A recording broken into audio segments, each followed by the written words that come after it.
Shalom. So in this video, we're going to talk about day and night can only be experienced on earth. Not in the heavens, not in the seas, on earth. Right? And a lot of you might have this question also. The next thing we're going to look at is, before we get into that understanding, we're going to look at a few things. We're going to understand firmament, the air element. We're going to also understand light, fire element, right? And how they work together. Now, what we're going to understand is the function of light. We're going to understand the function of light. What purpose do they serve, right? We're going to understand what are the actual lights the Most High created in the beginning. And once we get that down, then we can go into the understanding of why it only happens on earth. At first, I'm going to start with a kind of theoretical definition, and then I'm going to go into a demonstrative description so we can put them together and get a full understanding, right? So, first, we're going to talk about the firmament. First, we are going to talk about the firmament because a lot of people really don't get this understanding. Let's go to the book of Job, chapter 37 and verse 18. It says, "Hast thou with him spread out the sky, which is strong and as a molten looking glass?" Now, from this precept, a lot of people conclude that there's this dome, this solid glass that's up there, right?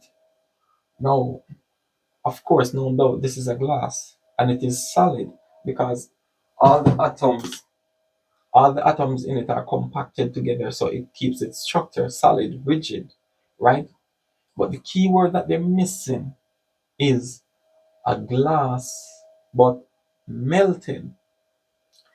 What can you do when you melt a glass? When you melt the glass, the atoms are now spread out, right? It's no longer compacted together. It becomes a liquid state. So now you're able to do what?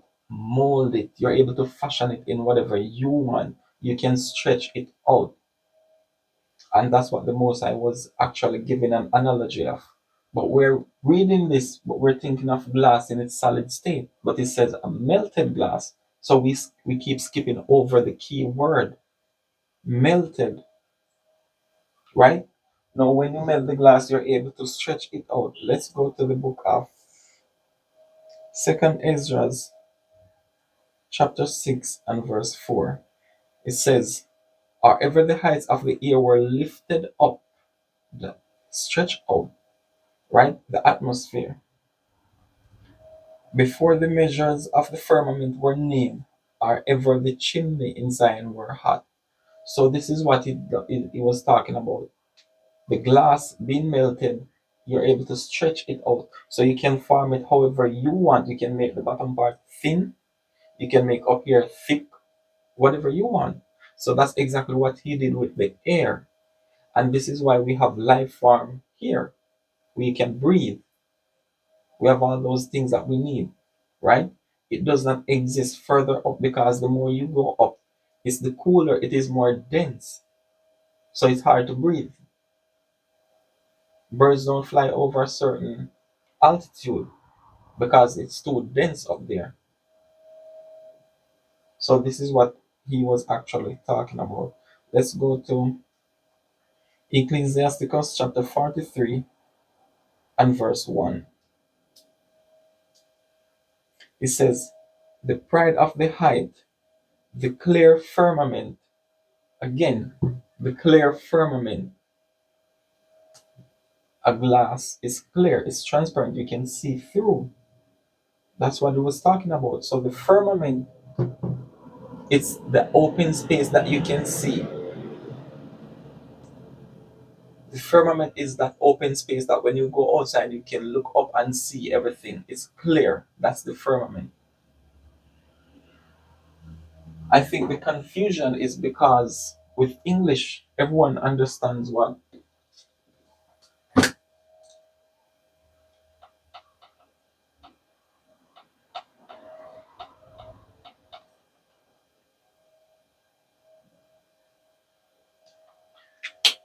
Everyone understands firm means something solid, something static, something that does not move, right?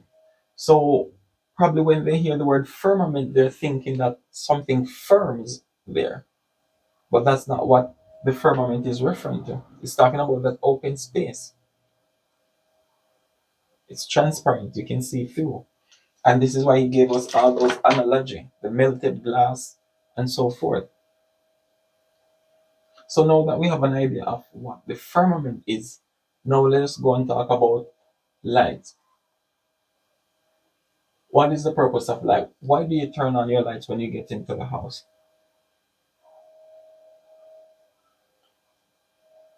Let us talk about light. Let us understand light itself, right? Now, light, of course, brings about an order. Now, in order for this order to come about, you need a source of light, and that light is going to shine on a destination, right? So, the source, it has to be an object, no doubt, and the destination also has to be an object. So, we have two objects here: source, the destination, the light, and where it's going to shine, right? Now, the object, what it does is it emits light. So this is object here. The rays are going to go forth, right? And then it needs an object that blocks light, which we will demonstrate later. The object needs to block light so you can see.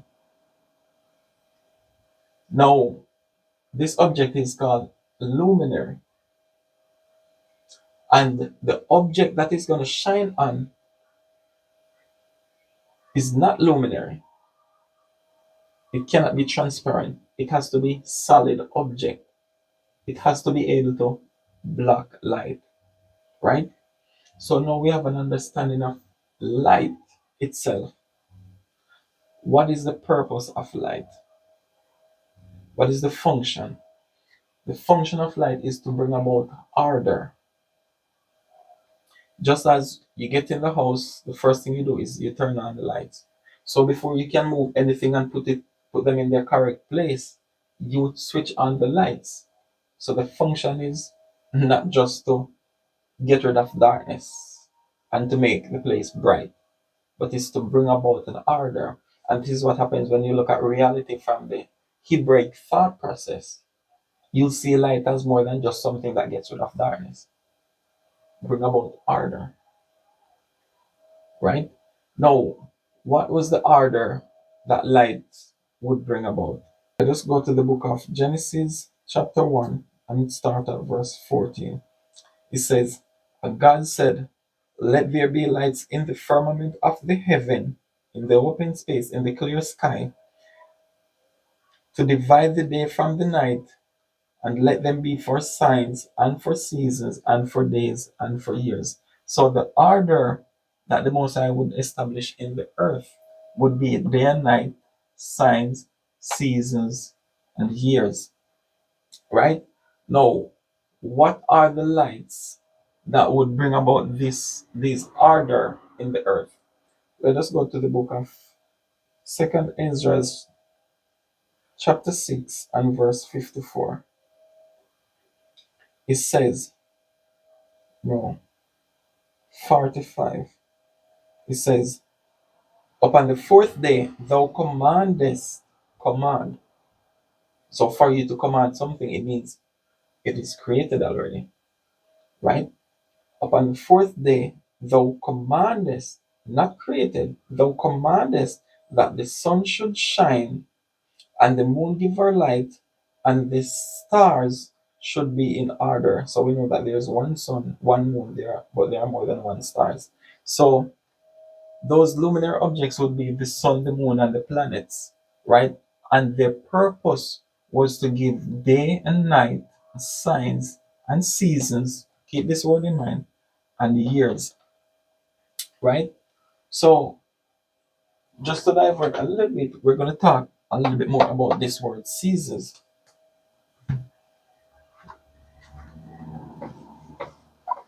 When you're dealing with seasons in the 19th century Hebrew, you say moedah, but we say Mawai da, right? This is an I sound. In the 19th century Hebrew, this is called ayin. Some people say it with an A sound, but it's actually an I sound. Ayin, ayin. With the ancient Hebrew, is the letter actually tells you about itself. So this would be an I, a literal I from the hieroglyphs. So it tells what it is, right? So just to put that out there. So now, seasons is the same word as what you call Moedah, right? Let us go to the book of Leviticus 23, and we start at verse 2. It says, Speak unto the children of Israel, and say unto them concerning the feast of the Lord, which ye shall proclaim to be holy convocations, even these are my feasts. Now, feast is the same word as seasons,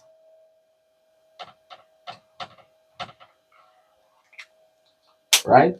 So it says feast should come from the sun, the moon, and the constellations, just as day and night should come from the sun, the moon, and the constellations. The beginning of your years and these signs would come from the sun, the moon, and the constellations, right? Because when people talk about feasts, most of the times they only refer to things like Passover, the unleavened bread, the Feast of Tabernacles, the trumpet, but they don't consider the weekly Sabbath to be a feast. So they'll use one calendar to go through the year, and then when it comes down to Passover, unleavened bread, and so forth, that's when they go for the moon,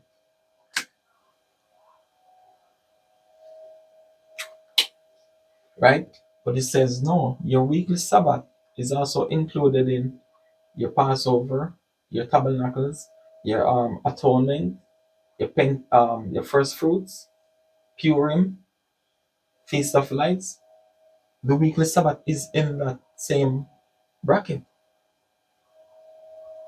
So your weekly Sabbath should also come from here, right? So just as with the beginning of the year, once the sun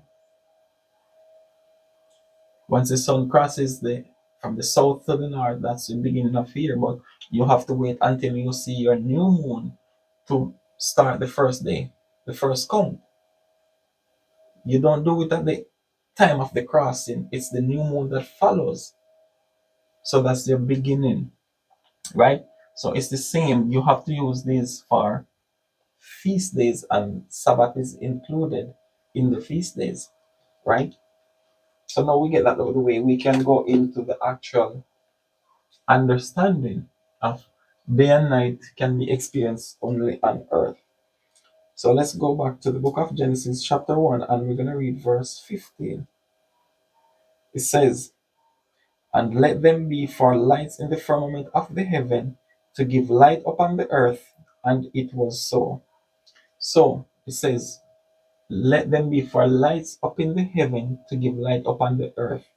So the lights is not to give in space, in sky, or in the seas. It's to be on the earth. Let's go to the book of Ecclesiasticus, chapter 6, and we'll start at 45 again. It says, Upon the fourth day, thou commandest that the sun should shine, and the moon give her light, and the stars should be in order, and gavest them, the sun, the moon, and the planets, a charge to do service unto man that was to be made. Where would man be? On the earth, not in the seas, as men are now with submarines, not in the heavens with whatever device they are. It says upon the earth, right?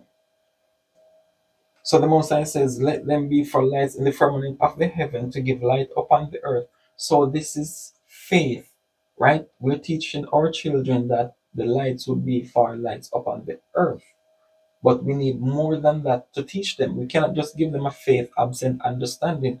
That is what the Western society have done to us for many years. We just learn to accept some things in the Bible, even if we don't have an understanding of what it's actually saying, but we accept it just because it comes from the Bible. No, faith and understanding goes hand in hand, right? So there has to be an action form to what you know, because the Most High does not just do things like a magician, pulling a rabbit out of a hat, and you don't see the process. There's a process. There's a process that goes with the Most High when He does something, right? So from that process is where we get understanding. So now we're going to demonstrate a lot of what we just talked about. Now here I just turn on the lights, right? Turn on the light. This is the object, the source, the light, the flashlight. The light ray is here and it's shining on a solid object. You can see it because this object is solid, right? Now between here, let's call here the firmament. This open space, only thing you can see, only thing you can perceive is white light, right? Now I'm gonna put this here. Now you're able to perceive an eraser. Why? Because it's a solid object and it blocks light. So you can see a form, and with the form you have a name to it. It's an eraser. Now putting a tree in the ray of light. The tree is a solid object. It blocks light. So you can see the form and you can tell that it's a tree, right? So this is what I mean when I says it blocks light. It has to be solid, because if you were to take another light and shine, guess what? You wouldn't be able to see. So it's the same if you go outside now in the middle of the day and you turn on your light, you won't see it, because light has nothing solid. It does not cast a shadow. Solid objects cast shadow, right? So because you don't have solid objects there in the heavens, you won't experience day and night the same way it is experienced on earth. You will experience the light. Of course, it will shine, but you will not have things like even weather, climate. You won't have it. So you might be wondering, if the sun is so far from us here on earth and we're so hot, how can people go to the moon? Yes, but the air is what makes the difference. It's so dense up there that you don't get the same heat as you get down here, because we have an atmosphere. The air is thinner.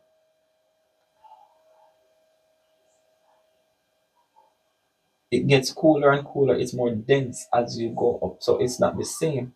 So when it's shining in space, because it's all open space, guess what? You won't have anything there to illuminate. Now, regarding the seas, why day and night doesn't take place there? Again, it needs a solid object, right? Now here I have a glass of water. Here I have a glass of water. If you were to shine your light like this and you're under looking at the water, it's going to be hard to tell where the actual surface is. And unfortunately, I almost drowned from this experience, because as I was diving, going up, where appears, put it that way, appears to be the surface of the water, was far from the surface. So when I did my calculation to say, okay, the surface is there, when I got to that point, I was nowhere near the surface. And it's funny because I was saying that to another friend of mine who is a diver, shoots fish. He had the same experience. So you have to be careful when you're out in the ocean and the sun is shining and you're going up. Did you miscalculate or misjudge where the surface actually is, right? So no, you don't get that because it needs a solid object. That's why it's going to shine all the way to the ocean floor. It needs a solid object to give light upon the earth. Something solid has to be there. So day and night does not take place down there. So for people in submarine, like I said, it's only through systematic things, the clock, the calendar, the invented, that they know when days and nights are changing and so forth, right? But it's not a direct experience as we get it here upon earth. Now, the heavens. Let's talk about the heavens. Now again, let's say this is the sun, right? So we have the moon in the heavens. You might be saying that the moon is a luminary, it's not a solid object, right? Now remember, it can be both solid and luminary at the same time, right? Now the question is, based on what we did, can a light blot out a light? Like, can a light itself blot out another light? No, it cannot. No. If you're an individual that believes in solar eclipse, right? Solar eclipse would be the sun, the moon, and we are here on earth beneath, right? No. In a solar eclipse, what actually happens? Is it not the moon itself that blots out the light of the sun? Yes, but if the moon was just all luminary and not a solid object, there would not be a solar eclipse because the light, the moon itself, which is a light, would just be shining through. The sun would be shining through. It wouldn't block out the sunlight, right? So, so the moon itself is also a solid object that emits light, that gives off light, right? And we're down here so we can see this. A lot of times you go on the internet and they'll talk about eclipse. They'll tell you that you have the sun over here, the moon over here, between the earth, something like that. You don't look sideways to see an eclipse. The reason why you look above is because they are above. The sun, the moon, and the stars are above. So you look up to see an eclipse, not sideways. So this that you see on the internet about the moon going between the earth and cast shadow and all of that, right? So yes, the moon is a solid object that blots out light, and you will experience this on the 8th of April. Those from Texas all the way back up to Maine, you guys will have an experience. So you can experiment it for yourself then. So you can see physical reality, right? Not just demonstrations and logics, but physical reality, the 8th of April. And like I always say, an eclipse only takes place on a black moon, right? So it has to take place like 14, 15, 16 days after the full moon. So that's when you have an eclipse. So the light is gone from the moon, so darkness will cover the whole land. So we understand. So we know that now we understand that the moon is both a solid object and it gives off light itself, right? As we just read here, it says in Second Esdras chapter 6 and verse 45, it says, "Upon the fourth day thou commandest that the sun should shine and the moon give her light, her light." So the moon is independent; it doesn't get light from the sun because there are 3 nights specifically where the moon does not give off her light, but the sun is still shining. So if the moon gets her light from the sun, then why wouldn't it get the light from the sun on those 3 days and nights? So that's just to get rid of that scientific fear about this the moon getting the light from the sun. Well, I hope Video explains why day and night only experience on earth, not in the heavens, not in the seas, only on earth. And it clears up any other confusion that you may have or doubts that you may have about something. So this is where I say shalom.